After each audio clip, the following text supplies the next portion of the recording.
बाहर के लोग जो हैं वो नौकरियां ले रहे हैं, हमारे लोगों का गला कट रहा है उसमें। बात गई किरण जी, अब नया साल, नई बात, नया दौर। मेरी तैयारी किसी और क्षेत्र से थी और मैं लड़ा किसी और क्षेत्र से। लीडर जो है, मैं समझता हूं वो हारने और जीतने से नहीं बनता है। काम करने में हम सक्षम हैं। एक तवी और बह रही थी जम्मू में बीजेपी की तरफ से। इलेक्शन कमीशन सोया हुआ था बीजेपी की गोद में। आपने उन्हीं को चुना जिन्होंने लगवाए थे। आपने उन्हीं को चुना जो टोल प्लाजा लाए थे। आपने उन्हीं को चुना जो आपका प्रॉपर्टी टैक्स लगा रहे थे। ईवीएम का भी बहुत बड़ा एक झोला है। दरख्त का काम है छांव देना, कोई पानी डाले या ना डाले। नमस्कार, APBH न्यूज़ में आपका स्वागत है। मैं हूं किरण वर्मा।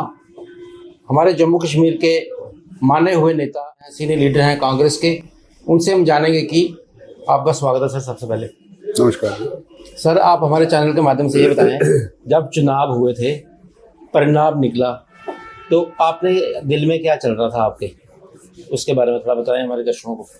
देखिए, अब बात गई किरण जी, अब नया साल, नई बात, नया दौर। तो नई बात करते हैं, बस वो चैप्टर बीत गया है, वो वापस नहीं आएगा जी। अच्छा था, बुरा था, जो भी है वो बीत गया। अब नया दौर, नई बात, तो नई बात। आप ये बताएं कि आपको कैसा महसूस हुआ कि जब परिणाम निकला था, तो देखो कैसा हुआ? कुदरती बात है, किसी को अच्छा नहीं लगेगा हारना, और मुझे भी नहीं लगा। लेकिन मैं व्यक्तिगत रूप से ये था कि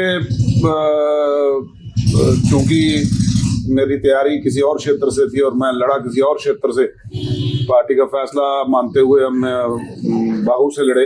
तो एक साफ सुथरी राजनीति के लिए हम जाने जाते हैं और वैसी राजनीति की, और लोगों के जो काम करने का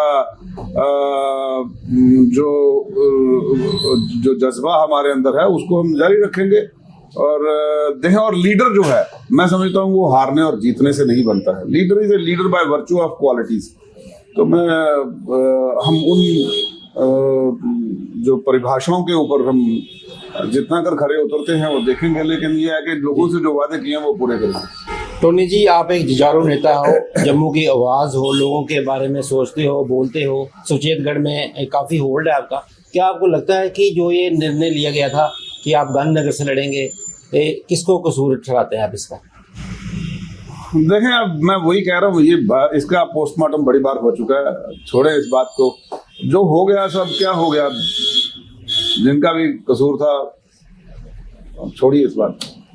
आप ये बताएं, हमारे दर्शक भी जानना चाहेंगे कि क्या आपको लगता है कि जम्मू कश्मीर जो प्रदेश कांग्रेस है हमारी जम्मू कश्मीर की, इन्होंने जो इलेक्शन जब हुए, जब सीट का बंटवारा हुआ, उसमें भी कहीं चूक हुई है? क्योंकि सीटें हमारी मैक्सिमम निकल देखा, चूक हुई है, इसीलिए हारी हम सीटें, और उसका समीक्षा हुई है, उसकी इंक्वायरी कमेटी बैठी थी, उसका पूरा एक वो गया। और किन वजूहात से, उसमें ये भी हैं जो सीटें गलत बांटी गई और जो गलत जगहों पे हम लोग लड़े, ये भी एक उसमें एक मुद्दा उठा। और क्या क्या और कारण थे, कौन से और चीजें थी जो हम कर सकते थे जो नहीं हुई हैं, इन सब की समीक्षा हुई है और उस पर आने वाले दिनों पे काम हो रहा है और उसका दुरुस्तीकरण किया जाएगा। आप ये बताएं कि हारने के बावजूद भी आप आने वाले दिनों में अपने समर्थकों को और आपके जो कार्यकर्ता हैं उनको क्या एक मैसेज देना चाहेंगे? मैं ये कहना चाहूँगा, जो मेरे वोटर थे जिन्होंने मुझे वोट किया, उनका मैं तहे दिल से बड़ा शुक्रिया अदा करता हूँ। कोई तकरीबन 30,000 के करीब जो लोग मुझे वोट डाला, तो मैं समझता हूँ उन सबका मैं शुक्रिया अदा करता हूँ। जिन्होंने नहीं डाला उनका भी शुक्रिया अदा करता हूँ। लेकिन मैं अपील सभी को करूँगा, जिन्होंने वोट डाला, जिन्होंने नहीं डाला, जो काम के कारण आपको किसी दूसरे दरवाजे की देखने की जरूरत नहीं पड़ेगी। काम करने में हम सक्षम हैं। वो किसी भी हम जीते हुए नेता से हम कम नहीं है, और किसी चीज़ की जरूरत नहीं है। वो मेरा काम है, वो मुझे अपने लोगों का काम करना बड़े अच्छे तरीके से आता है। तो मैं अपने लोगों से यही वादा करता हूँ जिन्होंने हमें वोट किया है कि आपको मायूस नहीं होना पड़ेगा। जितना हम में दमखम है हम पूरा लगाएंगे आपका कामकाज करने के लिए। हमने आने वाले पिछले दिनों में हमने जब चुनाव के दौरान वादा किया था, करियानी तालाब एक जगह है, वहाँ पे ट्यूबवेल मोटर गिर गई थी 2014 से पहले, उसके बाद आज दिन तक ठीक नहीं की थी। चीफ इंजीनियर, एससी, एक्सीएन सब झूठ बोल रहे थे मंत्री जावेद राणा के पास जाके, नहीं जी हमने ट्राई कर लिया, नीचे पानी नहीं है। आप कभी अब मेरे साथ जाके देखना, जो पानी निकला, मैंने जावेद राणा जी को रिक्वेस्ट करी आप इस पे लगवाएं काम, दोबारा रीडेवलपमेंट का काम लगा, इतना जबरदस्त पानी निकला, इतने प्रेशर का कि आप अंदाजा नहीं लगा सकते वहां। तो ऐसे है कि जो भी काम होगा, काम के लिए हम जाने रहते हैं, काम हम करवा देंगे। टोनी जी, आप हमारे दर्शकों को ये भी बताएं कि 10 साल के बाद इलेक्शन हुए थे जम्मू कश्मीर में, क्या सीखने को मिला आपको इसमें? देखें, अभी भी मैं समझता हूं कि जिसको फ्री एंड फेयर कहते हैं वो हुआ नहीं है, क्योंकि एक तरफ पूरी पुलिस प्रशासन जो है वो नाके उठाए हुए थे, शराब की जो एक तवी और बह रही थी जम्मू में बीजेपी की तरफ से, पैसा, शराब ये खुले तौर पे बांटा गया और इसकी कोई पूछ मांग नहीं थी। इलेक्शन कमीशन सोया हुआ था बीजेपी की गोद में, वो वहां से जाग नहीं रहा था रिपीटेड कंप्लेंट्स के बावजूद। ये तो इसलिए मैं समझता हूं कि फ्री एंड फेयर है कि पूरे बराबर के मौका, एक जैसा जो है ना प्रबंध सबके लिए हो, वो नहीं था। आप ये बताएं कि जो ये चुनाव हुए, लोगों को श्रेय देते हैं या बाहरी राज्य के जो लोग हैं उनका भी कोई रोल है इसमें?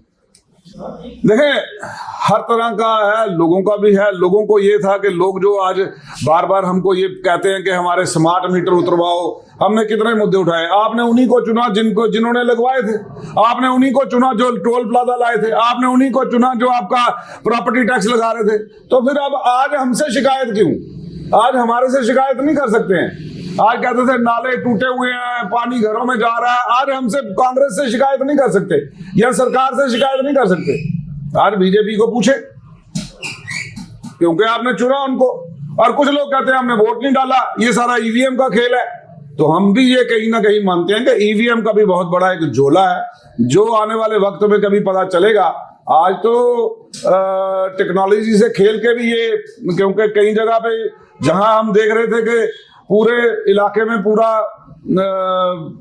एक तरफा माहौल था, वहां पे भी इनको वोट मिलते हैं। तो वो कैसे मिलते हैं, वो एक हमारी समझ से परे है। अब दिल्ली में जो देख रहे हैं तो कई घरों के अंदर लोग जिंदा हैं, उनके मरने की खबर लगा के उनका डेथ सर्टिफिकेट के बगैर ही उनके वोट काट दिए गए हैं, क्योंकि वो किसी पर्टिकुलर पार्टी के हैं। और जो इनके लोग हैं उनके वोट जो है 15,000 वोट नए बनाए जा रहे हैं दिल्ली विधानसभा के अंदर कहीं। जी, आप क्या, कितनी बड़ी चुनौती है आपके लिए, क्योंकि अभी 5 साल के बाद इलेक्शन होने हैं, तो आप क्या करेंगे आगे क्या रणनीति है आपकी?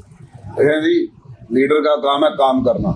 जी, ठीक है, मैं समझता हूँ लीडर और जो वृक्ष है, दरख्त, ट्री जिसको कहते हैं, उसके पास कोई जाए तो दरख्त का काम है छांव देना, कोई पानी डाले या ना डाले। तो लीडर का काम है काम करना, कोई वोट डाले या ना डाले। आप ये बताएंगे कोई ऐसे अहम मुद्दे हैं आपके जो आप हमारे चैनल के माध्यम से कहना चाहेंगे एलजी प्रशासन को, उमर सरकार को और जो हमारी केंद्र में सरकार है उनको? देखें, बस्तियां रेगुलराइज करें, जो रह गई हैं वो बागे बहू की बस्तियां रेगुलराइज नहीं हुई, नाना नगर की रेगुलराइज नहीं हुई, जो हमारी यहाँ पे है ये जो है वाल्मीकि कॉलोनी है जो गांधीनगर के पास, इसको रेगुलराइज करना है। शिकलीगढ़ कुलियां हैं उसको रेगुलराइज करना है। फिर आपको बठिंडी रेगुलराइज करना है। इसी तरह सैनिक कॉलोनी के पास कुछ एरिया हैं वो रेगुलराइज करने हैं। तो जो रेगुलराइजेशन ऑफ बस्तीज रह गई है उनको रेगुलराइज करना है। आप एक कर्मठ नेता है हमारे जम्मू कश्मीर के, अक्सर आप लोगों के बीच में जाते हैं, तो आप अंत में हमारे चैनल के माध्यम से अभियान, अगर आप नज़र डालें आपके कार्यों पर, आप क्या एक मैसेज देना चाहेंगे हमारे दर्शकों को और अपने जो कार्यकर्ता हैं, खास करके सुचेतगढ़ के जो लोग हैं उनको? देखिए, सुचेतगढ़ में मैं अभी 1 साल अभी मेरा कार्यकाल बाकी है डीडीसी का, तो वहां पे तो हमने खूब दबा के काम किया है। एक आप समझ लो कि एक कैबिनेट मंत्री जितना काम किया मैंने अपने इलाके में। और काम वो होता है जिसके पीछे आप पड़ जाओ, जो आपके लिखित रूप में आप अपने रिप्रेजेंट करो डिपार्टमेंट में, हर जगह फॉलो करो, तब होता है। सिर्फ बोल देने से मात्र काम नहीं होता। तो वहां पे मैंने देखो 250 करोड़ की तो मैंने हॉर्टिकल्चर की नर्सरी लगवाई है जी, परेड शुरू करवाई। तो इस तरह के जो काम थे, बॉर्डर टूरिज्म को प्रमोट करा, 2 बड़े बड़े ब्रिज बनवाए, 1-2 सैंक्शन करवाया अभी और। तो इस तरह के बहुत सारे कार्य जो, और सड़कों का नया जाल बुना, 0 लाइन पे जो जितनी सड़कें थी जो आज दिन तक देखी नहीं गई थी, जो बड़े बड़े कैबिनेट मिनिस्टर, मेंबर पार्लियामेंट भी उधर रहे, लेकिन उन्होंने उस तरफ देखा तक नहीं था। हरे पीर के ऊपर एक पुल बनाना था सही के पास, आप सोचो कि जब गोलाबारी होती थी लोगों को भागना मुश्किल होता था, वहां पे एक नया पुल बना के दिया, अभी उसका उद्घाटन होना है। तो इस तरह बहुत ज्यादा विकास कार्य किया है और आगे भी जो रह गए हैं वो भी करेंगे।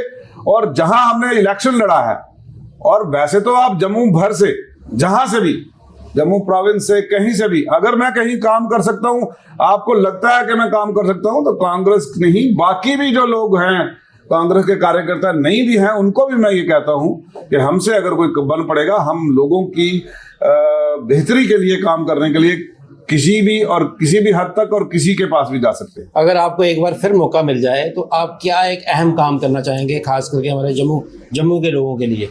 देखिए, जम्मू के लोगों के लिए एक तो है कि मैं सबसे पहले ये चाहूंगा कि जम्मू के लोगों को जो है ना, उनकी जॉब्स को सुरक्षित किया जाए, जमीनों को सुरक्षित किया जाए। जो बाहरी राज्य के लोगों से हमको अब खतरा लगने लगा है कि बाहर के लोग जो है वो नौकरियां ले रहे हैं, हमारे लोगों का गला कट रहा है उसमें, तो वहां पे मैं चाहूंगा कि मैं अपने नौजवानों की तर्जुमानी करूंगा। आप अंत में एक मैसेज और दें कि हमारी जो एलजी सरकार है, उमर सरकार है, इनसे कितने खुश हैं और कैसा काम कर रहे हैं? देखिए, काम तो ठीक कर रहे हैं, लेकिन मोदी जी से ये कहेंगे कि स्टेटहुड का दर्जा रियासत को जल्दी दे दें, ताकि जो है हम अपने काम खुद कर सके। अभी 2 पावर सेंटर हैं, एक एलजी का, एक चीफ मिनिस्टर का।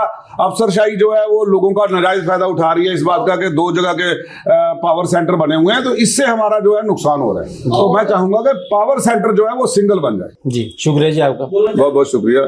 जय हिंद, जय भारत। दर्शकों, आपने सुना तरनजीत सिंह टोनी जी हमारे साथ थे, सीनियर लीडर कांग्रेस के और एक कर्मठ नेता हैं और अक्सर लोगों के बीच में रहते हैं। तो उन्होंने बड़ी अच्छी बातें बोली हैं और अपने कार्यकाल के बारे में भी बोला कि उन्होंने बड़े काम करवाए लोगों के। अगर हमें एक बार फिर से मौका मिले तो हम और भी लोगों के बीच में जाएंगे, फिर मिलेंगे कोई और विषय के लेकर। नमस्कार।